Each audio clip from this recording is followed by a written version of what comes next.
Thanks to seasonal change and evolving policy around the pandemic, restaurants are due to recover some lost ground. That means a resumption of dining outdoors and dining indoors with only more normal restrictions on capacity. But there will still be some other requirements, possibly continuing even beyond the pandemic. To tell us what that could mean for designing restaurants or adapting restaurants is a principal at Rode Architects, Eric Robinson. Thank you very much for being with us, Eric. Thanks, Chris, for having me. Eric, I think things have gotten somewhat better since the last time you joined us talking about restaurants. But even if business starts picking up quite a bit, what about the new requirements looking ahead? Well, I think it's going to be a lot of the similar challenges that, restaurants have kind of gone up against. And, I think it really boils back down to having, folks coming into their space and really being able to experience what they're trying to create in terms of their hospitality with respect to their restaurants. And I think that's a key piece that's really missing. And so, limited number of people coming back, I think is good. I think eventually, we'll see, hopefully we'll get back to a full capacity and help these restaurant folks out. Now, I imagine that even going forward, when they say that there's no absolute capacity limit beyond what the city does with its own licensing, I guess there still has to be something like a more distance between people and minimizing of contact between staff and customers. So, how should a restaurant deal with that? Well, I think, I think last time we talked, which I can't remember exactly when it was, but we were helping, some restaurants try to work on their operations aspect of it in terms of understanding, how people are coming in and out of the restaurant, and then how their service staff is moving throughout the restaurant. And so a lot of it was, we were fine tuning some of the flow and movement through the space to, enhance separation and cross contamination then. And, now I think we're seeing, obviously there's seating's back up a little bit in terms of capacity, but I do think those requirements will still be part of the reopening plan, and being conscious of the regulations and making sure that the diner's experience is as good as it can be. I do think we'll see some changes in seating configurations and some other things that will be, I think, more palatable, for lack of a better term. I think the hanging of the plastic barriers and things of that nature just aren't really conducive to, I think, the environment that most of these restaurateurs are trying to present. So, I think they'll probably look to reducing potentially seating, or change seating options, and maybe moving away from maybe larger banquettes where we were able to put a lot more people together. Looking at maybe booths or something that are a little bit more intimate when you sit with a smaller crowd. And so I think there will be some engineered changes that'll start to affect capacity, one, and two, just sort of the experience of the diner.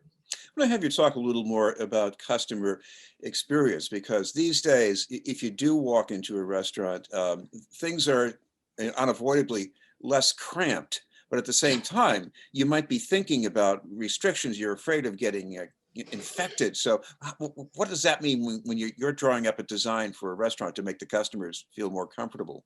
It's weirdly going back, I think, even to an operations thing. And I hate to sort of beat that over the head, but it's something that we have found has been extremely important, is to sort of understand when you come to a restaurant, especially if you're a new patron or first timer, to understand sort of the configuration and the layout. And we did this even before COVID, but to really analyze and think about how a person's greeted at the front door, and then understanding kind of where you can go, where you can't go, in a clear but way that's not going to be intrusive to, again, to back to the experience. And I think the important part of it is we're seeing kind of added scope or added sort of responsibilities of the formerly known host station, where we're seeing a lot more pickup and grab and go kind of services. So I think the traditional small host stand, where they were staying there taking your name or whatever it might be, has expanded in the ability to hold food for warming, and so people can come up and grab their online order quicker, and also, contactless pickup and things that are much more driven by certainly like apps like Toast and some other ones that are really giving restaurateurs the ability to manage incoming orders and then also patrons to come pick them up, but with a clear identity. So I think we're seeing like this front door, for lack of a better term, intro service. It's expanding. And I think it will, even expand into potentially like a markets and things of that nature, where folks can come in and maybe even grab something that they need to just take home, and they prep it at home, and sort of like we're seeing with all these kind of delivery services of HelloFresh and things like that, where I think there's going to be this blending of that happening at your local establishment, so we can better support our neighborhood restaurants in different ways as we move forward. I remember experiencing air quality problems at restaurants long before the pandemic, even when people, and especially when people were allowed to smoke inside. But these days, post-pandemic, what do restaurants have to do to even just assure customers that they'll be able to breathe freely?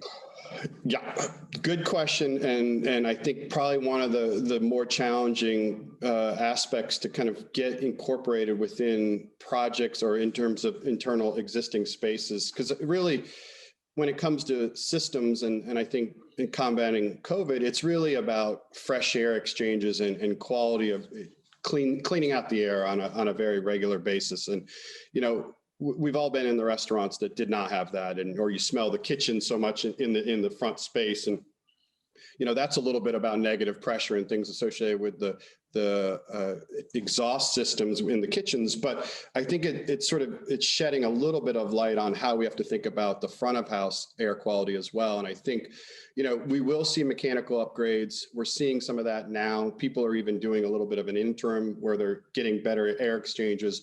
But I think we're going to definitely see much more in terms of just the simple open up the window, operable outdoor, accordion type doors where you can kind of connect in and out a little bit more seamlessly. That's been a big trend generally, obviously with outdoor dining and sidewalk seating that we've been seeing over the years. But I think that'll just become more and more evident in terms of the designs of the spaces.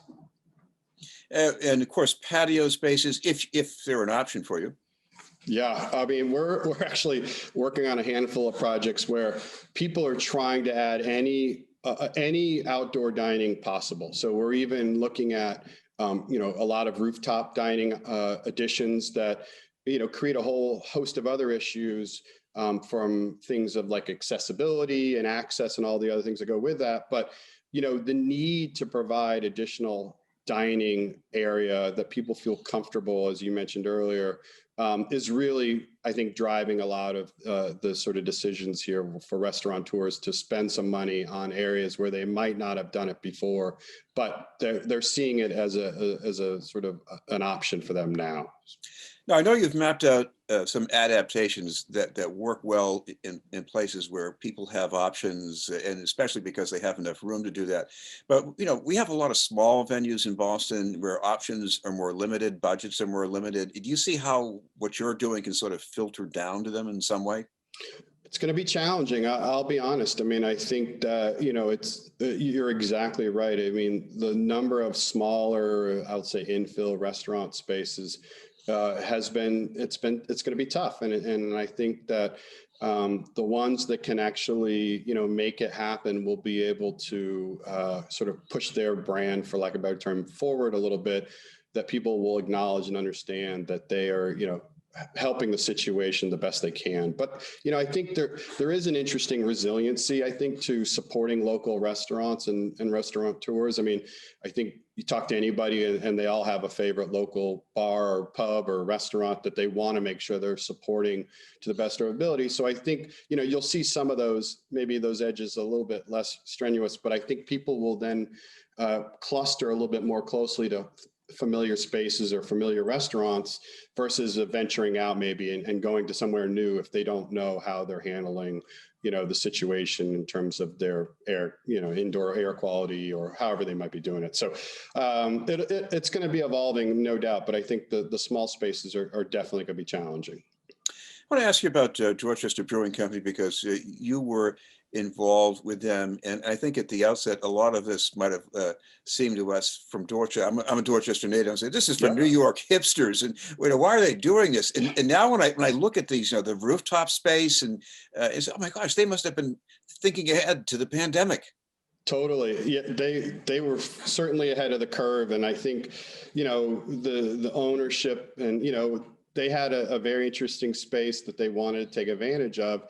And, don't tell anybody, I was there Friday afternoon actually, and having a beer up on the upper deck. And, the wind was blowing about 75 miles an hour on Friday afternoon. So it was a little bit tough, but the deck was full with people outside and no one was really inside. I mean, which is sort of, is a big statement, but they took advantage of some of their space that they had even back then, because so much of their interior space is actually their production side. So their outdoor and their dining areas were fairly small when we first opened it, and they've just gone gangbusters since they've opened. And I think that it's really turned into more than just a place to go get beer. It's really a community place now. And as I also live in Dorchester, and I think that I can't think of a better example of sort of rehabbing some place that no one could ever envision sitting on Mass Ave and having beer. And now it's really become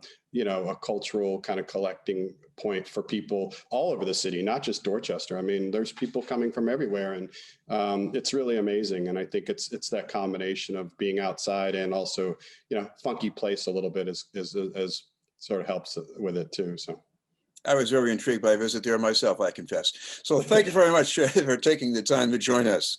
Absolutely. Thanks, Chris. Eric Robinson from Roday Architects. We'll have more news in just a moment.